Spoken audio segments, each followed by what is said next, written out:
Bueno, resulta fascinante pensar en la típica imagen de alguien celebrando sus 60 cumpleaños. Cerramos los ojos, vemos a esa persona soplando las velas, rodeada de familia, y damos por sentado que, con cada año que suma el calendario, la madurez viene incluida en el paquete. Ya, es como una creencia casi ciega, ¿verdad? Totalmente. Creemos que crecer físicamente significa, de forma automática, madurar emocionalmente. Pero hoy vamos a analizar a fondo unos textos que afirman exactamente lo contrario. Y madre mía, los materiales que tenemos sobre la mesa sugieren que la inmensa mayoría de los adultos viven atrapados, literalmente, en una mente adolescente. Y es una afirmación que incomoda bastante, o sea, asesta un golpe directo a nuestra línea de flotación. Asumir que la edad y la madurez son sinónimos nos proporciona una falsa sensación de seguridad. Claro. Pero cuando rascamos un poco la superficie de los comportamientos diarios, pues esa regla matemática falla estrepitosamente. Exacto. Bienvenidos a este nuevo análisis a fondo de nuestras fuentes. El Materias de hoy incluye textos teóricos, gráficos y módulos de formación sobre un concepto fascinante llamado presencia biodinámica. Un término que suena muy técnico, pero que es pura biología. Eso es.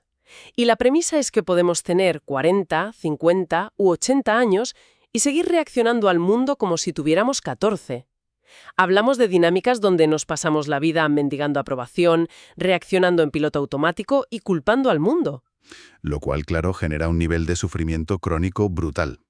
El objetivo de esta exploración no es simplemente señalar el problema, sino ofrecer una salida mecánica. Habla de cómo asumir la soberanía emocional. Y lo más sorprendente es que la clave para salir de nuestros laberintos mentales no está en pensar más, sino en algo mucho más orgánico, que es volver al cuerpo. Y para entender este lío me pareció muy revelador cómo las fuentes abordan la infancia. Hay una sección sobre la etapa entre los 0 y los 2 años que habla de la mente primordial. Sí, es un estado de pura fusión biológica. La mente primordial, que estos textos denominan la inteligencia con mayúsculas, es un estado de expansión total. A nivel neurológico, el sistema nervioso de un bebé ya opera con una sofisticación increíble. O sea, gestiona la vida a la perfección. Tal cual. Respira, hace la digestión, regula la temperatura de la sangre y todo sin necesidad de formular un solo pensamiento consciente. Para un niño de esa edad no existe el concepto de separación. Claro, el famoso no hay separación. El bebé no procesa la luz de la ventana o el tacto de la manta como algo ajeno. Las fuentes dicen literalmente que para ellos el mundo es su cuerpo. Exactamente. Es pura experiencia sensorial directa, sin filtros narrativos. Es lo que llaman la sensación sentida. Pero claro, es evidente que no podemos quedarnos en ese estado de fusión absoluta para siempre. Es decir, no podríamos ni cruzar un semáforo ni pagar impuestos en el futuro. Ya, sería imposible sobrevivir así en el mundo moderno. Por eso, el material describe que entre los 2 y los 7 años, y culminando en la adolescencia, ocurre un proceso orgánico que llaman el repliegue. Así es. Empieza a desarrollarse el lenguaje, la cognición compleja, la capacidad de ponerle nombre a las cosas. Y con el lenguaje llega la separación. Claro, el cuerpo termina donde termina la piel. Exacto. Pasamos de ese estado expandido a una comprensión mucho más funcional. Y a partir de ahí, el resto es el mundo exterior. Y ahí es donde entra en juego lo que los textos denominan la mente adquirida, con todas sus normas sociales y miedos aprendidos. Eso es. La mente adquirida es la inteligencia con minúsculas. Es nuestra biblioteca de narrativas, nuestra memoria autobiográfica. Y ojo, es una herramienta maravillosa y necesaria para encontrar nuestro lugar en la tribu. A ver, vamos a desgranar esto con una imagen visual para quienes nos escuchan, porque yo misma necesité darle forma. Podríamos compararlo con un coche de última generación.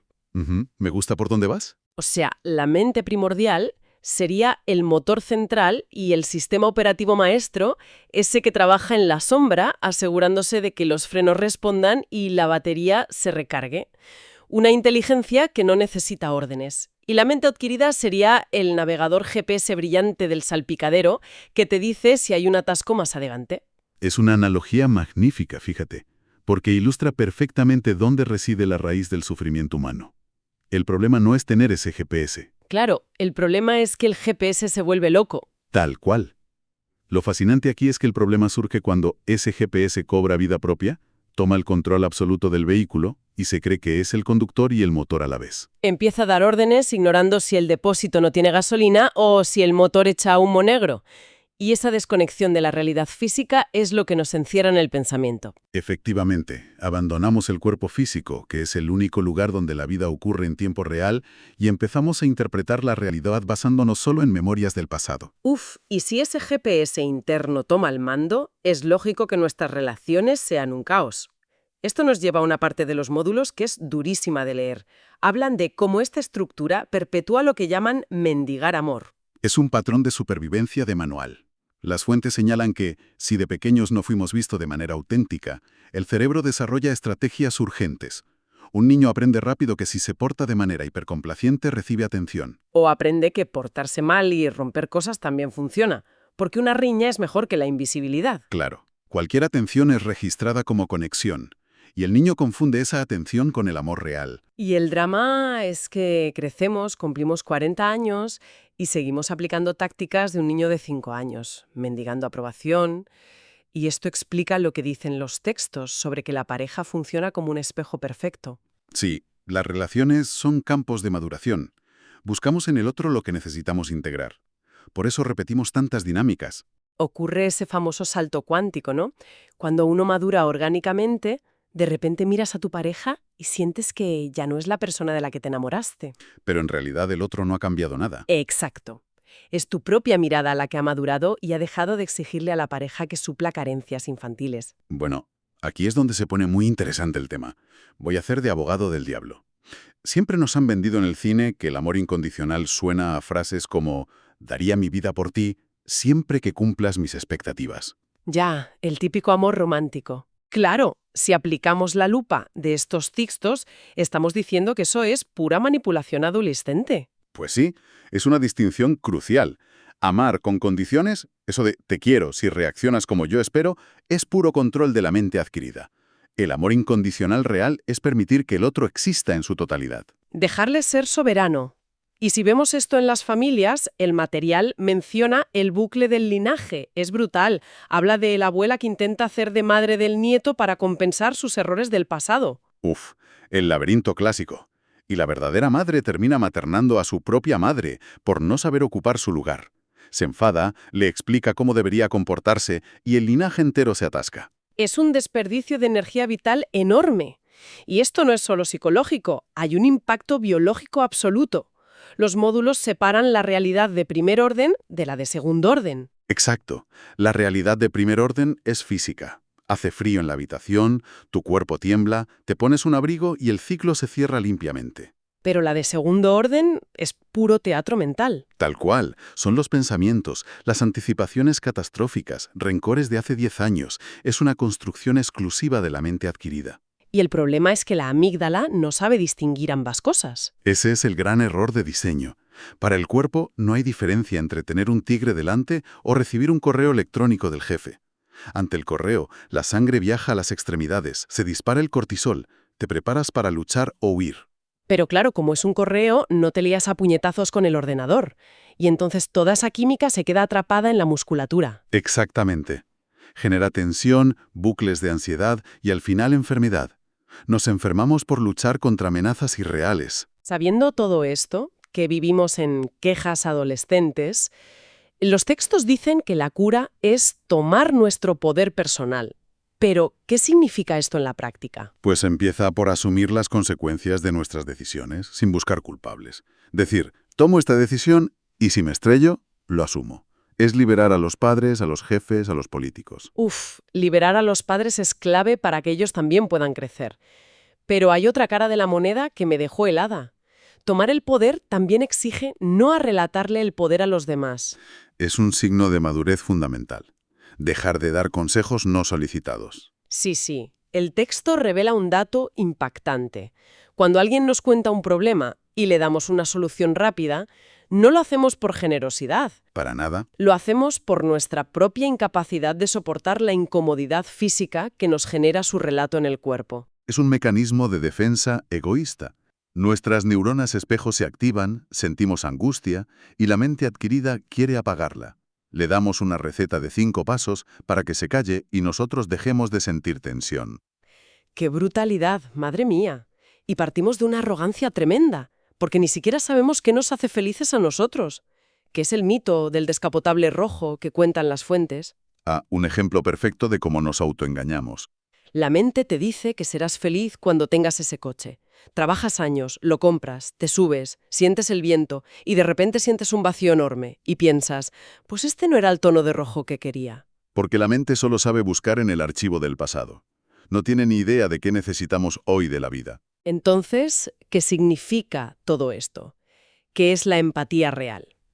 Según estos textos, la empatía es tener la valentía de sentarse en el barro con esa persona y soportar la incomodidad de decir, no tengo ni idea de qué debes hacer, pero me quedo aquí contigo.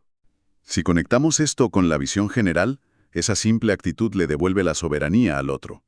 Cuando le devuelves la pregunta y le dices, ¿y tú qué sientes que debes hacer?, le permites que su propia respuesta orgánica emerja. Vale, el diagnóstico está clarísimo. El GPS nos mantiene en alerta y hay que soltar el control. Pero ¿cuál es el mecanismo biológico exacto para lograr esto si la cabeza va a 1000 por hora? Decirse a uno mismo, deja de pensar es, irónicamente, pensar más. Todos los documentos coinciden. La vía de escape es el retorno a la sensación sentida. Volver al cuerpo. La paradoja de mucha terapia mental es intentar solucionar un laberinto mental pensando más. Claro, usar la misma herramienta que te metió en el hoyo. Exacto. No puedes silenciar la mente a la fuerza. Y el enfoque aquí es usar la mente adquirida como un puente, no como un juez. Cuando notas el bucle obsesivo, usas la mente para decir, vale, hay un bucle, siento el pecho apretado. Y llevas la atención a la sensación física. Pero ¿por qué funciona esto fisiológicamente? En un mundo que nos pide entender el trauma, aquí se dice que el aprendizaje real ocurre desde el sentir. Porque entra en juego el nervio vago. El cerebro manda pánico al cuerpo creyendo que hay un tigre.